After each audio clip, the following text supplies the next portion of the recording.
Sudah bukan rahasia lagi bahwa Indonesia menjadi pelopor utama akuisisi alutsista canggih dalam jumlah besar di ASEAN, menyusul ketidakstabilan stabilitas geopolitik di sekitaran Laut Cina Selatan.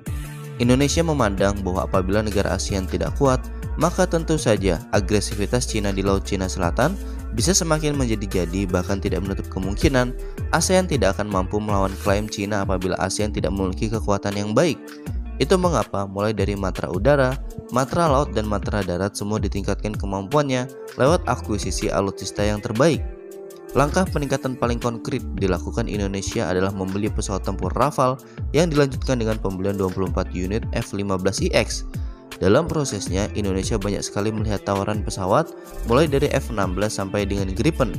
Namun pada akhirnya kita memilih penempur kelas berat Rafale dan F-15.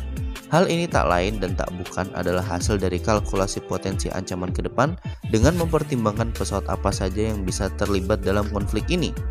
Pertempuran udara di sekitar Laut Cina Selatan kemungkinan besar akan banyak dilakoni oleh penempur generasi keempat dan sebagian kecil pesawat siluman, sehingga pemilihan pesawat bermesin ganda dapat memberikan keunggulan dari segi manuver, kemampuan bertempur yang lebih baik, serta tahan terhadap rangkaian taktik musuh, baik dalam posisi bertahan ataupun menyerang. Prediksi Indonesia ternyata terbukti benar dengan pergeseran armada F-16 dalam jumlah besar milik Amerika Serikat di Jepang untuk digantikan dengan F-15IX dan F-35, juga penempatan skadron F-22 di Guam, yang mana hal tersebut bertujuan sebagai langkah persiapan menghadapi Cina.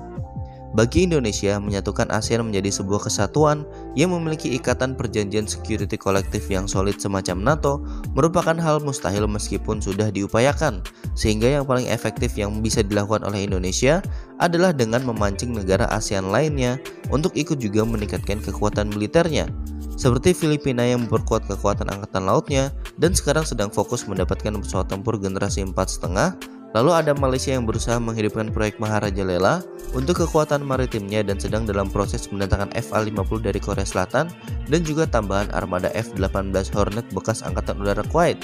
Thailand juga cukup agresif melakukan perundingan dengan pabrikan pesawat tempur Amerika maupun Eropa untuk mendapatkan kekuatan tambahan bagi angkatan udaranya. Kalau Vietnam, Laos, Kamboja, Myanmar tidak perlu ditanya, apalagi kalau Singapura.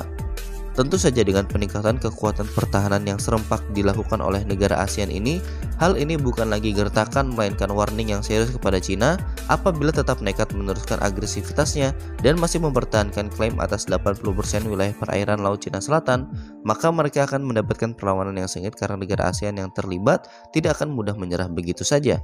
Nah, bagaimana menurut kalian mengenai hal ini? Sampaikan komentar kalian di bawah.